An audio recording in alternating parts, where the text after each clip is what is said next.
G'day, Steve Cannane with you on Hack this afternoon, a topic that's crucial to the future of the planet and the way we all live, the future of oil supplies.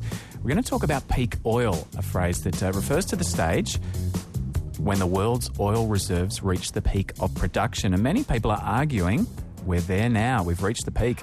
And once we reach the peak, it's all into decline. Prices will rise, and this will have a major impact on the economy and the way we live. Remember that the price of oil impacts on the price of petrol, the price of food, the price of consumer goods, and therefore impacts majorly on all the economies of the world. Some people are arguing it could lead us into recession and lead to political instability as nations and corporations fight over the dwindling oil reserves. The guy we're about to hear from even argues it could lead to the death of the suburbs as we know them. It could be all over Westfields. He thinks it will lead to small, localised communities where people live and work and grow their own food. James Howard Kunstler has written a book called The Long Emergency, Surviving the End of the Oil Age, Climate Change and Other Converging Catastrophes of the 21st Century. I spoke to him about peak oil and what happens after we pass the peak. The peak will probably present itself as what has been called a bumpy plateau, which is that we will remain at a high level of oil production for some years, maybe 3 or 4 or 5 years, but the inability to go above that ceiling of production will lead to a lot of strange distortions in the financial markets and the economic scene.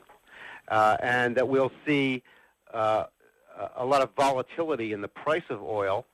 And as that volatility occurs, the economies of the advanced nations will respond by going into recession, and when the price of oil is high, then coming out of recession as demand drops off and the price goes down a little bit.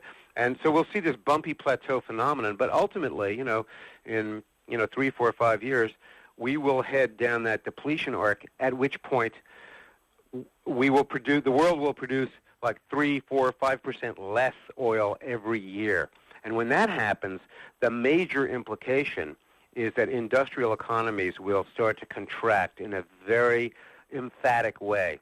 And when that happens, all bets are off. How do we know that it's peaking now or thereabouts? We don't know for sure, but we have a lot of clues.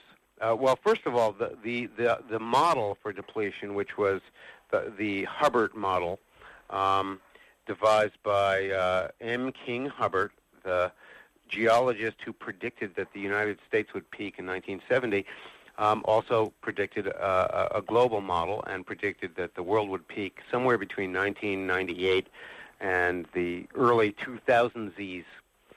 And the signals that we're getting from the market are that there is no swing producer left, which means that there's no particular producer who can just open the valves and increase the world supply and drive down the price. And there was a belief for the last couple of decades that Saudi Arabia would fill that role forever. But in fact, the Arabian oil industry was not really transparent in the sense that nobody could really see inside their books to really understand what their reserves were. And the indication is that they actually can't pump any more. What do you think the response so far has been from government and business? Abysmal. Where our governments are pretending not to notice that we're heading into a terrible problem. And in the States, I think it's clear why that's true, because the dirty secret of the American economy is that it's all about the creation of suburban sprawl and the furnishing of it and accessorizing of it and servicing of it.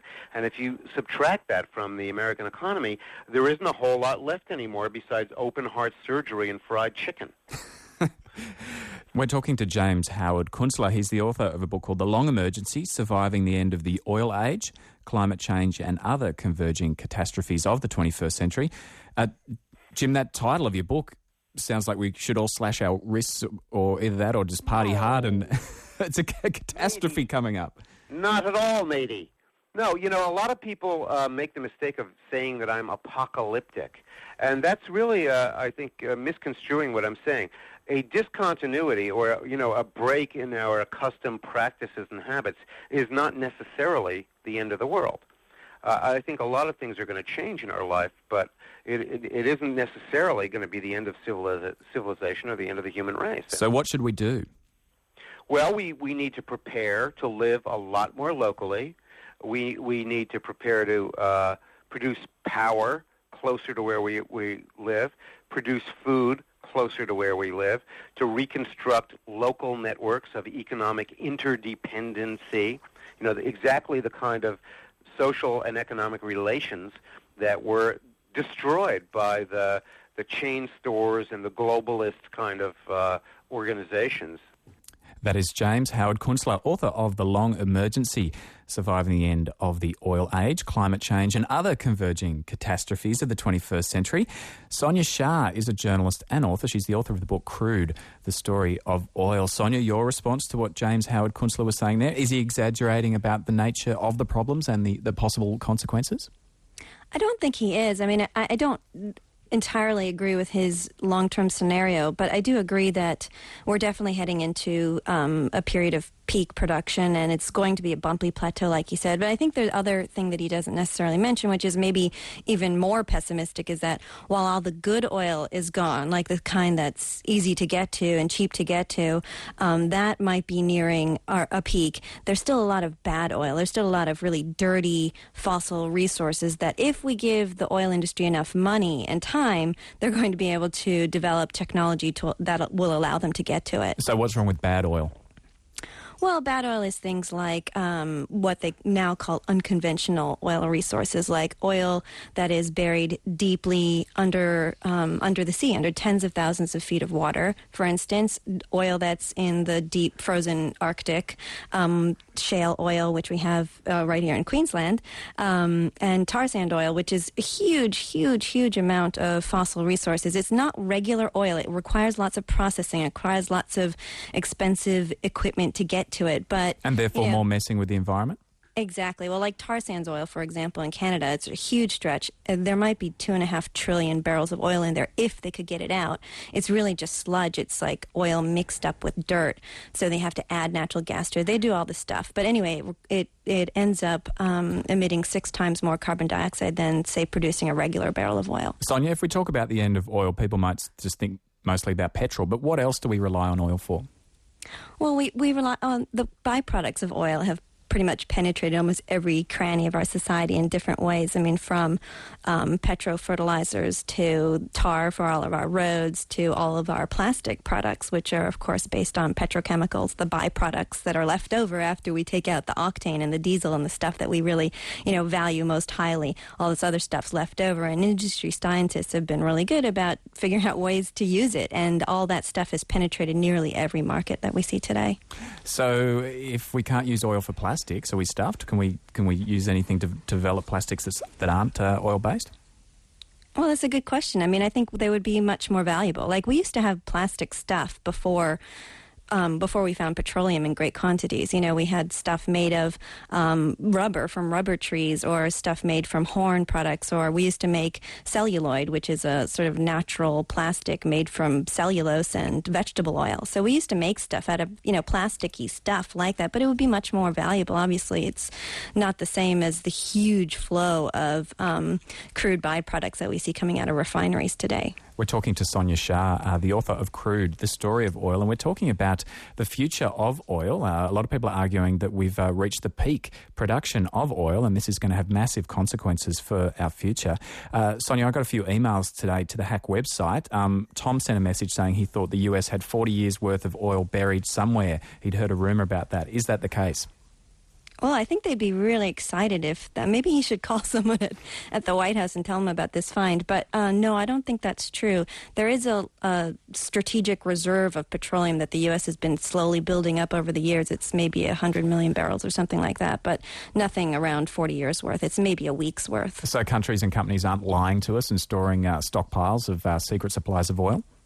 No, I'm afraid they're not. I mean, it would probably be better for us in the long run if they were. But, I mean, the other part of it, his question, which is a valid area of discussion is that the way the industry has been able to evaluate how much oil is underground and then what they tell us about how much oil there is a very dodgy kind of business, actually.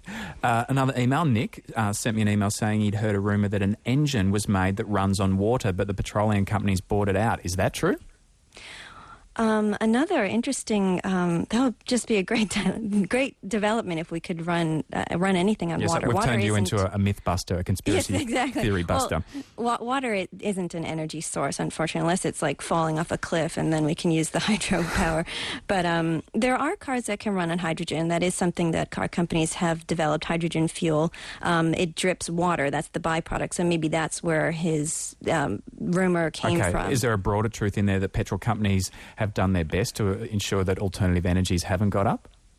Yeah, I think there's a good argument to be made about that. I mean, all of these big companies are diversified energy companies, so pretty much all of the biggest ones, like ExxonMobil, except ExxonMobil, but BP, Shell, Total, all of these other big oil companies they have oil, they have gas, they have hydrogen, they have solar, they have wind divisions. You know, they've really diversified, but they're not investing as much in solar and wind as they're investing in oil and gas. And if they did, it would drive the price down to a level that it would actually compete with their core businesses.